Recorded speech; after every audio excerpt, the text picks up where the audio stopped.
Welcome to chemistry planet. आज के इस वीडियो लेक्चर में हम डिस्कस करने वाले हैं KDL से concept of acids and bases.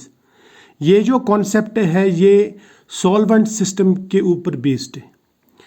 इसमें कहा जाता है कि जो भी सॉल्यूट सॉल्वेंट में सॉल्वेंट का कैरेक्टरिस्टिक कैटायन बनाएगा वो कहलाएगा एसिड, और जो उसका एनायन कैरेक्टरिस्टिक बनाएगा वो कहलाएगा बेस। अब ये कैटायन कैरेक्टरिस्टिक और एनायन कैरेक्टरिस्टिक क्या है ये हम देखेंगे। हालांकि ये जो कॉन्सेप्ट है ये नॉन एक्वस सॉल्वेंट्स के ऊपर अप्लाई होता है ज़्यादा, लेकिन इसको समझने के लिए हम सबसे पहले वाटर से ही स्टार्ट करते हैं।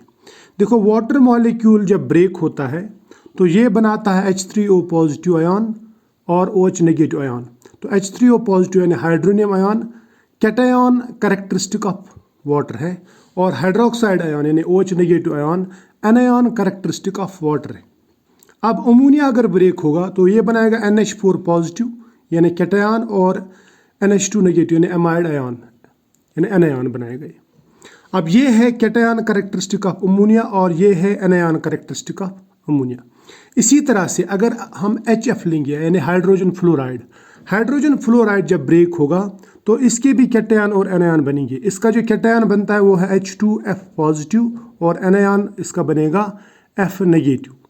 इसी तरह से N2O4 अगर ये ब्रेक होता है तो ये बनाता है NO पॉजिटिव कैटायन और NO3 नेगेटिव एनायन।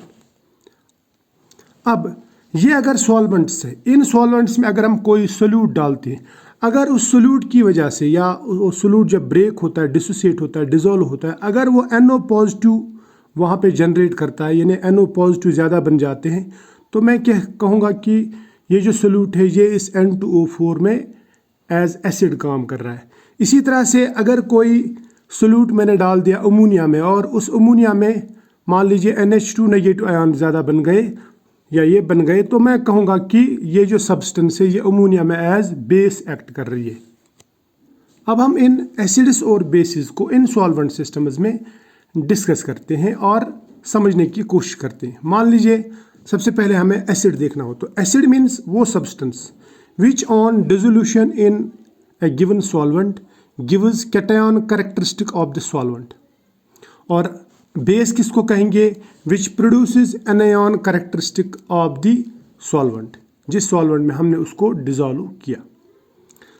अब ऑल दो substances which produce H3O positive in water या NH4 पॉजिटिव इन अमोनिया या H2F पॉजिटिव इन HF, इनको हम कहेंगे एसिड्स।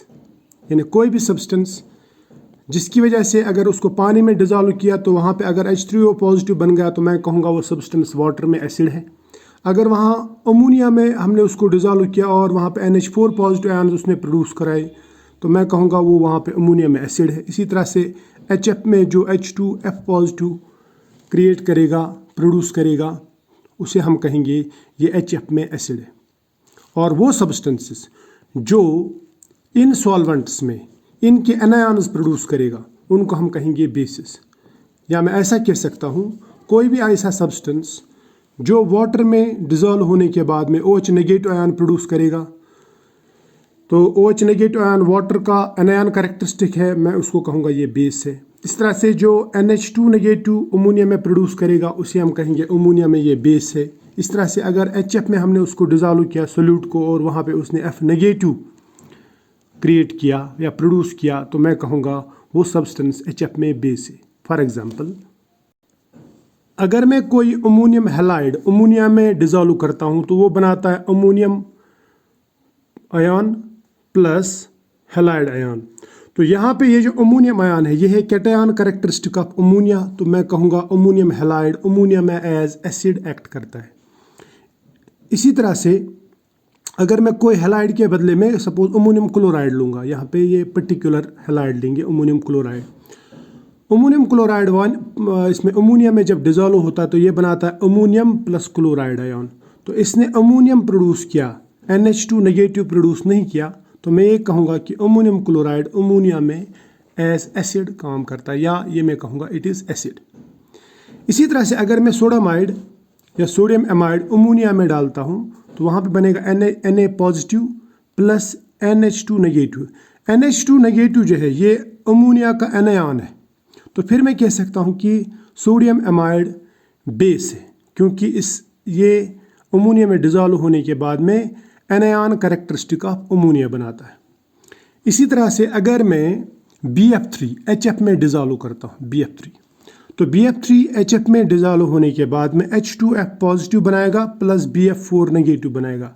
तो इसका मतलब ये हुआ कि BF3 ने HF के साथ में डिज़ोल्व होने के बाद में वहाँ पे कैटायन कैरेक्टरिस्टिक ऑफ HF बनाया, तो BF3 यहाँ पे एज एसिड एक्ट कर रहा है, तो मैं कहूँगा BF3 is an acid in HF। तो आई होप आपको ये कॉन्सेप्ट समझ में आया होगा। ये बहुत इजी कॉन्सेप्ट है, सिर्फ आपको ध्यान रखना है कि आपने सॉल्वेंट कौन सा यूज़ किया, और सॉल्वेंट में जब आप सोल्यूट डिज़ोल्व कर रहे हैं तो वो सोल्यूट कौन सा आयन प्रोड्यूस कर रहा है। अगर वो सॉल्वेंट का एनायन प्रोड्यूस कर रहा है तो इसका मतलब वो बेस है, अगर वो सॉल्वेंट का कैटायन प्रोड्यूस कर रहा है तो इसका मतलब वो एसिड है। तो मिलते हैं नेक्स्ट लेक्चर में, तब तक के लिए बाय।